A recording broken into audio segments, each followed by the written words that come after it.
Dear listeners, tonight we step away from the familiar comforts of fine dining to explore an intriguing, albeit unsettling, chapter of our past. We all know that throughout history, humanity has consumed almost everything in the name of survival. Yet, certain historical dishes are so astonishing that they might make you question the very limits of human endurance, and perhaps the very purpose of a chef. Prepare your palate and your fortitude as we drift back through the river of time to uncover some of the most macabre and unheard of culinary anomalies in human history.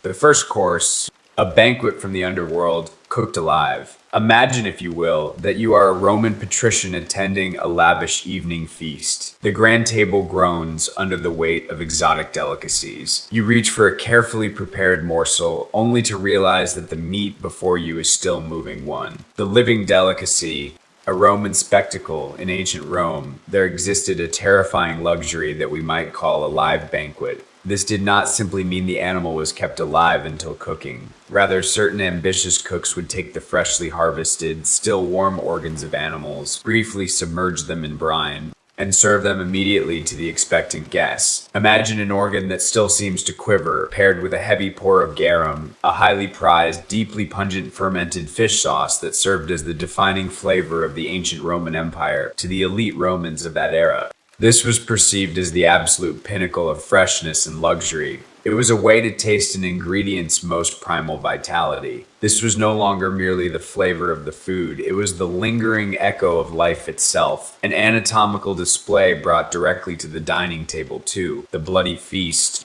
The energy drink of ancient Greek warriors. Let us turn our gaze to ancient Greece. The legendary Spartan warriors, seeking to maintain their formidable combat prowess on the battlefield, regularly consumed a dark liquid known as melisomos, or the black broth, an infamous Spartan soup designed to forge warriors rather than delight the senses. What exactly was this mysterious concoction? According to historical records, its primary ingredients were simple but severe: boiled pig's blood, salt, and vinegar. Imagine a warm, thick liquid, heavy with the metallic tang of iron, sharp with acidity, and aggressively salty. This was, in essence, the ancient world's ultimate energy drink. This dark vitality came steeped in the primal scent of blood, presenting a formidable challenge to any modern palate. While it undoubtedly provided the rich iron and protein required for war, it was a harsh survival mechanism, fraught with the silent risks of the ancient world. The second course, gifts from exotic lands, the ultimate test of taste, beyond the Mediterranean shores.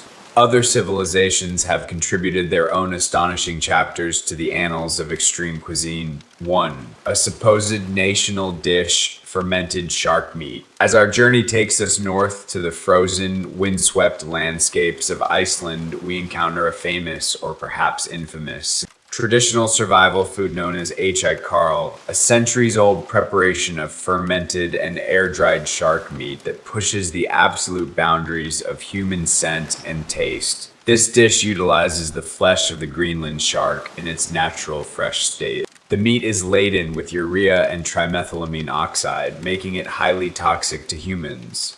To overcome this, the resourceful people of Iceland devised an ingenious, if not terrifying, method of preparation. They bury the shark meat deep in the earth, pressing it with heavy stones to ferment and extract the toxins over several months. Once unearthed, the meat is hung in the freezing winds to air dry for several more months. This arduous process is akin to domesticating a lethal ingredient. The resulting Karl emanates a pungent, overwhelming scent of ammonia, often compared to harsh cleaning fluids or bleach. When it is finally consumed, the meat is cut into small cubes and traditionally chased with brennethin, a potent local spirit used to wash away the intense, lingering flavor. It is an aroma that could instantly jolt you awake, or perhaps render you unconscious. While globally infamous as one of the world's most challenging foods to the Icelandic people, it remains a profound piece of cultural heritage, a testament to the ancestral wisdom of survival in an unforgiving frozen landscape too.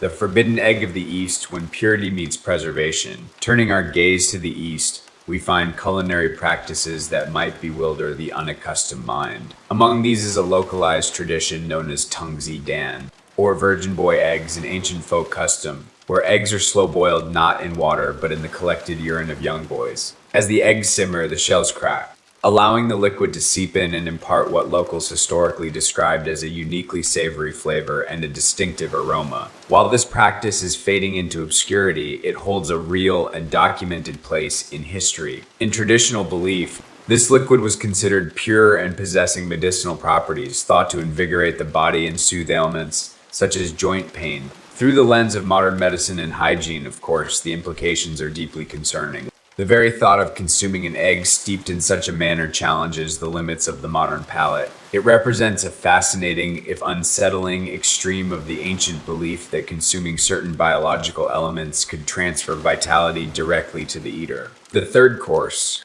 the despair of survival, when food becomes the last straw. There are certain meals born neither of a pursuit of flavor nor of cultural tradition, but forged in the cruel crucible of extreme environments and pure desperation. 1. The survival rations of prisoner camps. In the brutal confines of prisoner of war camps, particularly during the harrowing days of the Second World War, starvation was an ever-present shadow. In these desperate circumstances, the definition of food was stripped down to its absolute bare minimum. Mice, insects, and even the soles of shoes were consumed. Anything that could fill the void in a stomach, anything that did not promise immediate death, was transformed into a meal. Desperate souls would boil leather boots for hours on end, attempting to extract the faintest trace of sustenance. When meager rations were provided, they often consisted of moldering bread or unidentifiable, watery broths of unknown origin. This was no longer an act of dining, it was the raw, instinctual reflex of survival.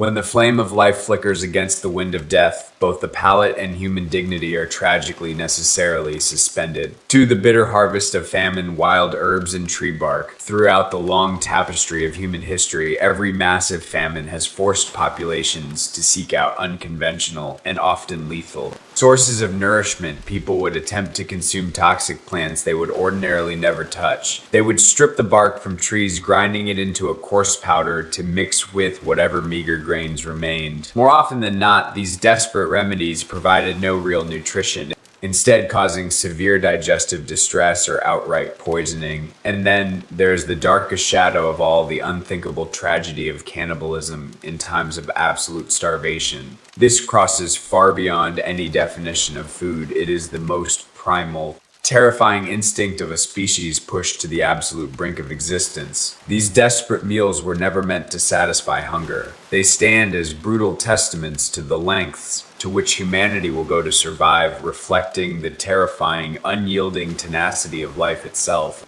the boundaries of taste, where we have been and where we are going. As we look back upon these startling culinary artifacts, a broader picture emerges. We see cultural extremities, foods born from specific eras and beliefs, representing unique ways of life and ancient values. We witness the tragic necessity of survival choices forced upon humanity by the unforgiving elements and the cruelty of history. And we are presented with a challenge to our understanding, forcing us modern listeners to redefine the delicate boundary between what is edible and what is palatable. These dark recipes, unsettling as they may be, are an indelible part of the human story. They serve as a quiet reminder that the abundant, safe, and delicious meals we enjoy today are the culmination of countless generations of exploration, trial, error, and sometimes ultimate sacrifice. So, the next time you find a modern meal slightly uninspiring, let your mind wander back to these historical terrors of the tongue. Perhaps you will find that a simple, steaming bowl of white rice is a profound comfort and a reason for quiet, deep gratitude.